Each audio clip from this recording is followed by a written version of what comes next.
Hello everyone दोस्तों, welcome to this session. तो guys, आप सभी को पता है दिल्ली की नई मुख्यमंत्री बन गई हैं। उन्होंने अभी as a chief minister oath ली, उनकी ओथ सेरेमनी हुई। तो आज इस वीडियो में हम जानेंगे कि कौन कौन से मंत्री बने हैं और क्या क्या प्रोसेस होता है सीएम बनने के लिए।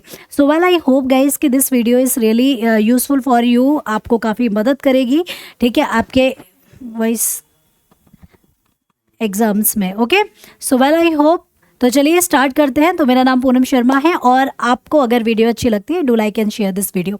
ओके, सो चलिए स्टार्ट करते हैं। देखिए, यहाँ पर अभी आप सबको पता है कि दिल्ली में विधानसभा के चुनाव थे, ठीक है। विधानसभा अगर आप देखा जाए तो जो विधानसभा होती है ना, उसके जो एग्जीक्यूटिव हेड होते हैं यानी कि कार्यकारी अध्यक्ष होते हैं, ठीक है, उन्हें वो कौन होते हैं? कार्यकारी अध्यक्ष हमेशा मुख्यमंत्री होते हैं, यानी कि एक राज्य की बागडोर मुख्यमंत्री के हाथ में होती है।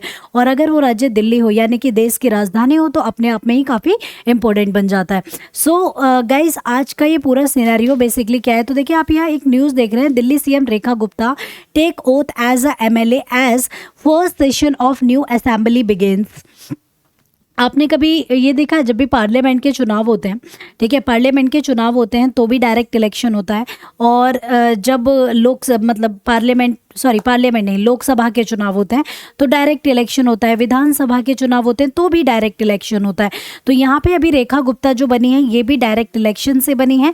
डायरेक्ट इलेक्शन बेसिकली क्या होते हैं उसको मैं आपको एक बार एलेबरेट करना चाहूँगी। देखिए, डायरेक्ट इलेक्शन का मतलब होता है जब एक जनता आकर के वोट देती है, ठीक है। What is direct election? आप मुझसे क्वेश्चन कर सकते हैं कि मैम डायरेक्ट इलेक्शंस क्या होते हैं। तो डायरेक्ट इलेक्शंस वो इलेक्शंस कहलाते हैं जब जनता खुद से आकर वोटिंग करती है, यानी कि जनता वोट देती है।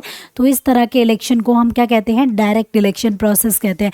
तो देखिए, अगर हम इलेक्शन के प्रोसेस की बात करें, पहले मैं क्योंकि आपको इलेक्शन का प्रोसेस बता दूंगी तो आपको ये सिनेरियो समझने में काफ़ी मदद मिल जाएगी। तो दोस्तों, अगर मैं बात करती हूँ लोकसभा चुनाव की, ठीक है, लोकसभा इलेक्शन की, किसकी बात करती हूँ? लोकसभा के इलेक्शन की बात करती हूँ। या मैं बात करती हूँ state legislative assembly, state legislative assembly election की, स्टेट लेजिस्लेटिव इलेक्शन की बात करती हूँ, लोकसभा चुनाव की बात करती हूँ। या अगर मैं बात करती हूँ किसकी, इवन पंचायत के चुनाव भी, ऑल्सो पंचायत वगैरह के भी चुनाव जो होते हैं, वैसे तो ये सेल्फ में आ जाता है, यानी कि लोकल सेल्फ गवर्नमेंट में आ जाता है। पर लेकिन इन केस अगर हम इसके बारे में बात करते हैं तो ये सभी अगर आप देखेंगे, लोकसभा चुनाव, स्टेट लेजिस्लेटिव असेंबली के चुनाव, इनके लिए, इवन पंचायत के लिए भी जो इलेक्शन प्रोसेस होती है वो डायरेक्ट इलेक्शन यानी कि प्रत्यक्ष इलेक्शन प्रोसेस होती है, ठीक है। अब ये डायरेक्ट इलेक्शन क्या होता है यानी कि प्रत्यक्ष इलेक्शन प्रोसेस क्या होती है, ये you can say the direct election. तो याद रखिएगा, डायरेक्ट इलेक्शन वो इलेक्शन होती है जब पब्लिक आकर के वोटिंग करती है। जब पब्लिक आकर के वोटिंग करती है तो हम उसे क्या कहते हैं? डायरेक्ट इलेक्शन कहते हैं, जब पब्लिक वोटिंग करती है। यानी कि देखिए, अभी देखिए वोटिंग हुई थी, आप सब वोटिंग डालने गए होंगे मोदी जी के लिए। जब मोदी जी जिस समय पे जीते थे, तो जब भी वोटिंग गई थी तो आप लोग डालने गए होंगे ना, वोटिंग गई, यानी कि आपने अपना चुनाव अपना वोट दिया होगा। तो that is the direct election process. जब जनता वोट करने आती है तो this election is called the direct election. इसे हम क्या कहते हैं? डायरेक्ट इलेक्शन प्रोसेस के रूप में हम इसे जानते हैं। तो इस तरह का इलेक्शन प्रोसेस हमेशा डायरेक्ट इलेक्शन प्रोसेस कहलाता है। एक होता है इसके अपोजिट में इनडायरेक्ट इलेक्शन, ठीक है। इनडायरेक्ट इलेक्शन क्या होते हैं? What is indirect election? Indirect election का मतलब ये होता है कि जब पब्लिक वोट नहीं करती है, सिंपल सी बात है। Indirect election like president, like Rajya Sabha के मेंबर्स, इन सभी के लिए जो यूज होता है वो होता है सिंगल ट्रांसफरेबल वोटिंग सिस्टम। क्या यूज़ होता है? सिंगल ट्रांसफरेबल वोटिंग सिस्टम इनके लिए यूज़ होता है। अब ये what is single transferable voting system? इसे हम बेसिकली क्या कहते हैं? तो इसे हम कहते हैं एकल संक्रमणीय प्रणाली। ओके, इसे एकल संक्रमणीय प्रणाली भी कहा जाता है। ये एकल संक्रमणीय प्रणाली का मतलब क्या होता है? What is a indirect election? Indirect election में जनरली देखिए, डायरेक्ट इलेक्शन वो होते हैं जब जनता वोट करने आती है। जो भी वटेवर कैंडिडेट खड़े होते हैं, मान लीजिए 4 कैंडिडेट खड़े हैं ABCD, इनके आगे इस तरह का बटन बना होता है और उनको जिसको भी वोट देना है वो उस पर क्लिक कर देती है, ठीक है। तो उसने इस पर क्लिक कर दिया, ठीक है, तो उसका वोट चला गया। That is a direct election कि आपको किसी एक को चुनना है, ओके। जब आप जाते हैं और किसी एक को चुन करके आ जाते हैं तो this process is called the direct election. ये प्रोसेस हमारी क्या कहलाती है, ये प्रोसेस ही आपकी क्या कहलाती है, डायरेक्ट इलेक्शन कहलाती है। ठीक है, जब आपने इनमें से किसी एक को चुन लिया तो ये क्या है, डायरेक्ट इलेक्शन। पर लेकिन याद रखिएगा, सिंगल ट्रांसफरेबल वोटिंग सिस्टम जो जनरली प्रेसिडेंट के इलेक्शन में यूज़ किया जाता है या फिर हम राज्यसभा के मेंबर्स के लिए यूज़ किया जाता है। ठीक है, राज्यसभा मेंबर्स के लिए ये यूज़ किया जाता है। तो ये जो इलेक्शन सिस्टम होता है ये डायरेक्ट नहीं होता। पहली बात तो डायरेक्ट नहीं है, इनडायरेक्ट है, इसीलिए यहाँ पर पब्लिक वोटिंग नहीं होती, यानी कि पब्लिक वोट नहीं करती है। पहली बात तो ये है, यानी कि आप मैं हम लोग वोट नहीं करेंगे। सिंगल ट्रांसफरेबल वोटिंग सिस्टम की जब मैं बात करती हूँ तो पब्लिक वोट नहीं करती। दूसरा आपको याद रखना है कि यहाँ पे प्रेफरेंस वोटिंग होती है। क्या होती है, प्रेफरेंस वोटिंग होती है। What is preference voting, preference voting का मतलब होता है कि आपको वोट सबको देना है। अब आप सोच रहे होंगे कि मैम ही कैसी बेतुकी सी बात कर रही हैं कि सबको वोट देना है। जी हाँ, बिल्कुल सबको वोट देना है। ठीक है, ये जब होता है जब मान लीजिए प्रेसिडेंट के इलेक्शन है या फिर राज्यसभा मेंबर के इलेक्शन है, राज्यसभा मेंबर्स के इलेक्शन है, तो आपको वोट सबको देनी होती है, किसी एक को वोट नहीं देनी होती। तो आपको सबको क्योंकि वोट देनी है तो जरा देखिए कि कैसे दी जाती है सबको वोट।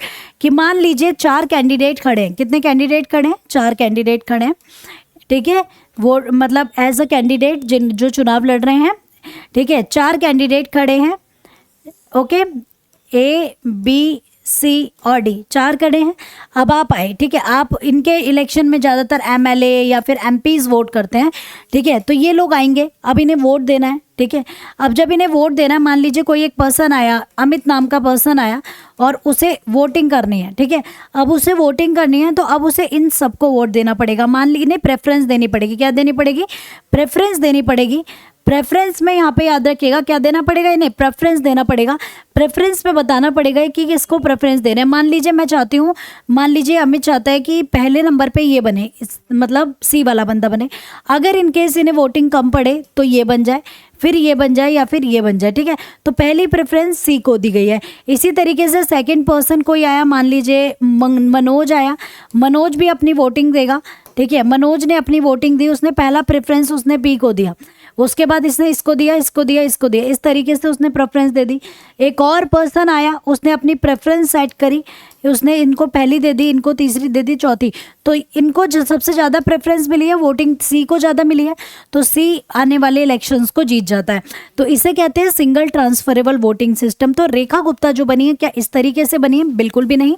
ठीक है, उनका एक डायरेक्ट वोटिंग प्रोसेस हुआ है, यानी कि मतलब विधानसभा का एक डायरेक्ट वोटिंग प्रोसेस हुआ है जिसमें कि डायरेक्टली उन्हें चुना गया है जनता के द्वारा। ठीक है, यानी कि इसीलिए इन्हें रिप्रेजेंटेटर ऑफ पीपल्स भी है, यानी कि पब्लिक की जन प्रतिनिधित्व है। ठीक है, पीपल्स को रिप्रेजेंट करने वाली हैं, क्योंकि यहाँ पर क्या हुआ है, यहाँ पर बेसिकली इन्हें डायरेक्टली इलेक्शन में जनता ने चुना है। ठीक है, यानी कि इस गवर्नमेंट को किसने चुना है, जनता के द्वारा ये गवर्नमेंट चुनी गई है, यानी कि बीजेपी गवर्नमेंट। ठीक है, तो आज हम इसी बारे में हम इस आपके साथ डिस्कशन करने वाले हैं। तो ये प्रोसेस आपको समझ आ गई होगी कि भाई कई बार बच्चों को कन्फ्यूजन रहती है, कई बार मैसेज भी कर देते हैं कि मैम डायरेक्ट इलेक्शन क्या होता है और इनडायरेक्ट इलेक्शन क्या होता है, या दोनों में क्या अंतर है। तो आज मैंने सोचा था मैं एक वीडियो बनाऊंगी जिसमें कि मैं ये क्लियर करूंगी कि डायरेक्ट इलेक्शन क्या है और इनडायरेक्ट इलेक्शन क्या होते हैं। Is that clear? तो यहाँ तक आपको ये क्लियर हो गया होगा।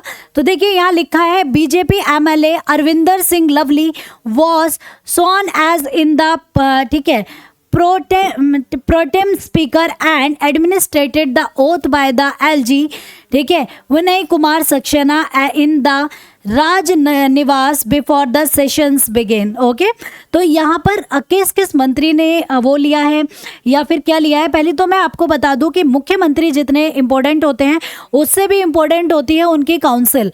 काउंसिल वो है जो उनके साथ मंत्री बनते हैं, यानी कि एजुकेशन मंत्री, हेल्थ मंत्री वगैरह वगैरह। ठीक है, तो वो बहुत इंपॉर्टेंट होते हैं क्योंकि जो जो CM होते हैं वो इनके हेड होते हैं। Is that clear? तो चलिए इसके बारे में हम लोग जानते हैं।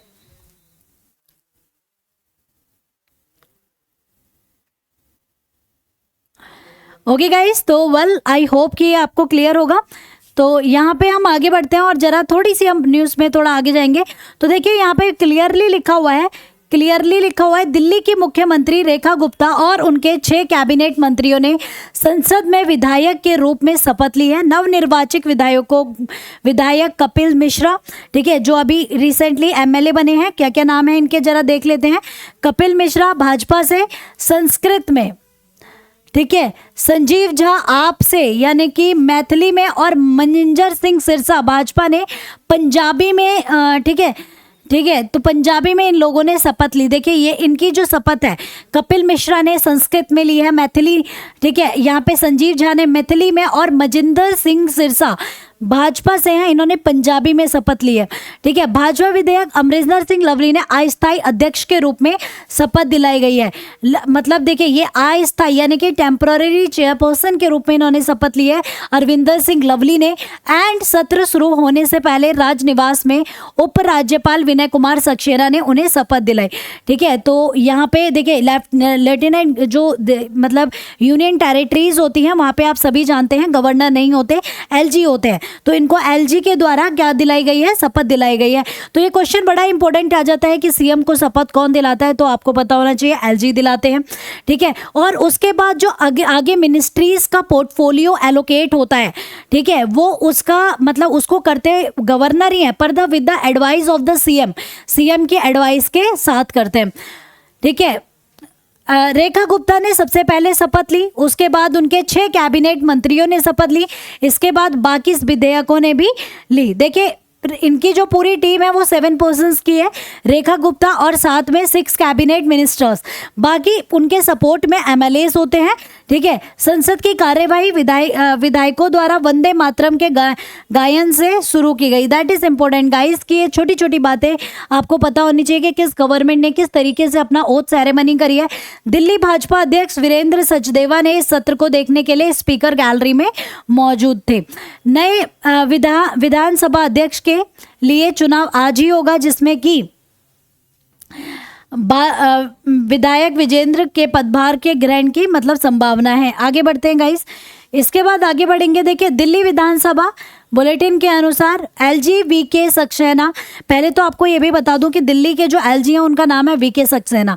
यूनियन टेरिटरीज में एलजी होते हैं और स्टेट में गवर्नर होते हैं, ठीक है। तो यहाँ पे क्या है, Delhi is a union territory, तो इसमें कौन होगा, ऑब्वियस ही बात है गवर्नर होंगे, ठीक है, आई मीन एलजी होंगे। तो वीके सक्सेना 25 फरवरी को विधानसभा को संबोधित करेंगे। यहाँ पे एक वर्ड लिखा है कि विधानसभा को संबोधित करेंगे। आपको मैं बता दूं जिस समय पे पार्लियामेंट के भी इलेक्शन होते हैं तो जो after new government first session होता है वो प्रेसिडेंट के द्वारा ही प्रेसिडेंट के द्वारा ही संबोधित किया जाता है। इसी तरीके से राज्य में देखिए राज्य में एलजी या गवर्नर होते हैं जो कि न्यू गवर्नमेंट बनने के बाद विधानसभा का पहला सेशन क्या करते हैं, संबोधित करते हैं, एड्रेस करते हैं। ओके, तो यहाँ पे 25 फरवरी यानी कि कल, आज मैं 24 फरवरी को ये वीडियो बना रही हूँ, यानी कि कल उसे संबोधित करेंगे, जिसके बाद नियंत्रक और महालेखा अपरीक्षक यानी कि CAG controller and auditor general की रिपोर्ट पेश की जाएगी।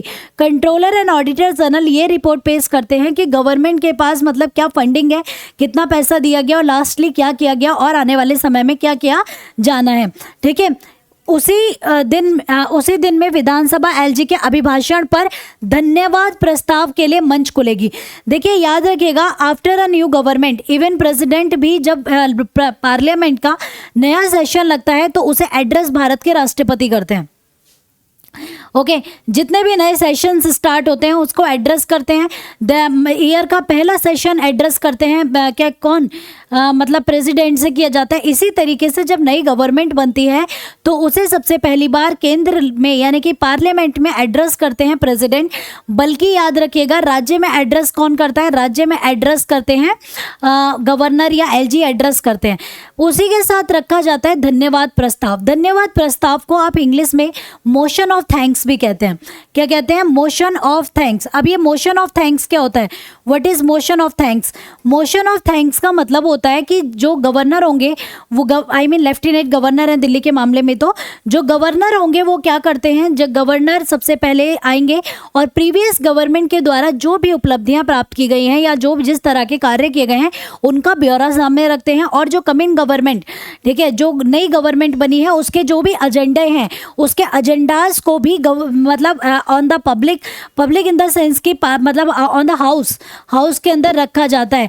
अगर उसके ऊपर देखिए मतलब गवर्नर के द्वारा ये बताया जाता है कि जो प्रेजेंट गवर्नमेंट बनी है उसके क्या क्या एजेंडाज हैं या वो आने वाले समय में क्या क्या करने वाली है। उसी के साथ साथ बाद में वोटिंग होती है और अगर सभी लोग उस पर एग्री हो जाते हैं, ठीक है, मतलब उस पर एग्री हो जाते हैं तो मोशन ऑफ थैंक्स पास हो जाता है। अगर एग्री नहीं होते और क्या आती है कि लोग नामंजूर हो जाते हैं, 2/3 मेजॉरिटी नहीं मिलती मोशन ऑफ थैंक्स पे, तो दूसरी जो प्रेजेंट गवर्नमेंट है उसके गिरने की संपूर्णतः संभावना हो जाती है, सरकार गिर सकती है। ठीक है, तो याद रखिएगा motion of thank is really important for the present government. सभी गवर्नमेंट के लिए काफ़ी ज़्यादा इंपॉर्टेंट होता है। अभी मोशन ऑफ थैंक जब प्रेजेंट होता है, जब नई गवर्नमेंट बनती है, और मोशन ऑफ थैंक्स किसके द्वारा प्रेजेंट किया जाता है, तो स्टेट में गवर्नर के द्वारा और सेंट्रल में यानी कि पार्लियामेंट में प्रेसिडेंट के द्वारा मोशन ऑफ थैंक्स को रिप्रेजेंट किया जाता है। ओके, इसके बाद आता है कि सबसे महत्वपूर्ण, मुख्यमंत्री ने अपने एक भाषण में कहा सबसे महत्वपूर्ण बात आने वाली है। हमने कहा कि हमें पहले सत्र में, ठीक है, कैग रिपोर्ट सदन के पटल पर रखनी चाहिए। यह लोगों की गड़ी कमाई का पैसा है जिसका पिछली सरकार ने दुरुपयोग किया। उन्हें लोगों के सामने एक एक पैसे का हिसाब देना होगा। कैग की रिपोर्ट ये बताती है कि कितना पैसा एलोकेट किया गया है और उस पैसे को कहाँ कहाँ इस्तेमाल किया गया है। तो इन्होंने कहा कि कैग की हमें सबसे पहले रिपोर्ट वो ली जाएगी। इसके साथ ही आतिशी इस पद पर आसीन होने वाली पहली महिला बन गई हैं। ठीक है, अरविंद केजरीवाल भी पार्टी के 22 विधेयकों की उस बैठक का हिस्सा थे जिसमें आतिशी को चुना गया था। ठीक है, देखिए आपकी दिल्ली इकाई के संयोजक गोपाल राय ने एक संपादक सम्मेलन में कहा सर्वसम्मति से आप सभी विधेयकों ने आतिशी को विपक्ष का नेता चुना है। देखिए विपक्ष की महिला नेता चुनी गई हैं आतिशी, ठीक है, जो कि अभी मतलब प्रीवियस मतलब सीएम रही हैं दिल्ली की। ठीक है, तो प्रीवियस दिल्ली की सीएम रही हैं। और यहाँ पे रेखा गुप्ता अगर देखेंगे तो ये 4th फीमेल मतलब चीफ मिनिस्टर ऑफ दिल्ली हैं। ठीक है, तो इसी के साथ साथ आतिशी ने कहा कि आप सदन में ये दिखाएंगी कि एक मजबूत विपक्ष की क्या भूमिका होती है। ठीक है, कि मजबूत विपक्ष, देखिए बहुत इंपॉर्टेंट होता है हमारे देश में विपक्ष का मजबूत होना। विपक्ष अगर मजबूत नहीं होगा तो बहुत ज़्यादा गड़बड़ रहती है। तो विपक्ष की इन्होंने इस चीज़ का दावा किया और सभी मुद्दों को पूरी ताकत से उठाएंगी। आप ये सुनिश्चित करेंगे कि सत्ता में रहने के नाते भाजपा अपने सभी वादे पूरे करे। खास तौर पर प्रधानमंत्री नरेंद्र मोदी का शहर की महिलाओं को 8 मार्च तक 2500 रुपये देने का वादा। देखिए यहाँ पे एजेंडा था बीजेपी का बिफोर द इलेक्शन। ठीक है, इलेक्शन उसने ये कहा था कि बीजेपी गवर्नमेंट का ये एजेंडा भी रहा है कि भाई जब इनके इलेक्शंस हो जाएंगे, मतलब जिस समय पे मतलब 8 मार्च तक ये 2500 रुपये देंगे। किसको देंगे? सिंपल सी बात है, 2500 रुपये तक का मतलब महिलाओं को दिया जाएगा। तो उन्होंने अभी देखिए जब से नई गवर्नमेंट चुनी गई है, आतिशी इस बात पे अटीक है कि किस तरीके से गवर्नमेंट इस चीज़ को कंप्लीट आउट करने वाली है। हम वादा करते हैं कि हम रेखा गुप्ता के नेतृत्व वाली भाजपा सरकार से यहाँ वादा पूरा करवाएंगे।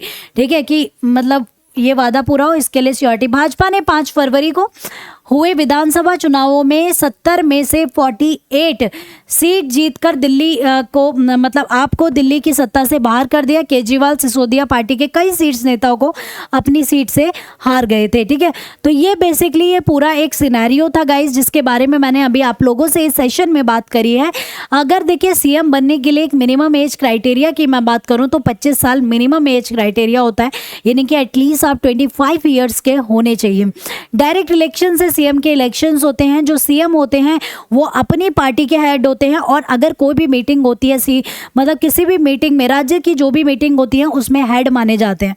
समझे मेरी बात? और गवर्नर को देखिए जो भी वो गवर्नर से कोऑर्डिनेट करते हैं, अपनी सभी रिपोर्ट गवर्नर को प्रस्तुत करते हैं और अपनी जो कैबिनेट है अपने मंत्रियों की बात गवर्नर के मतलब सामने प्रस्तुत करने का भी काम करते हैं। सो वेल आई होप गाइस कि आपको कंप्लीटली ये सभी चीज़ें समझ आई होंगी। तो आज के लिए इतना ही, मिलेंगे अगले वीडियो में।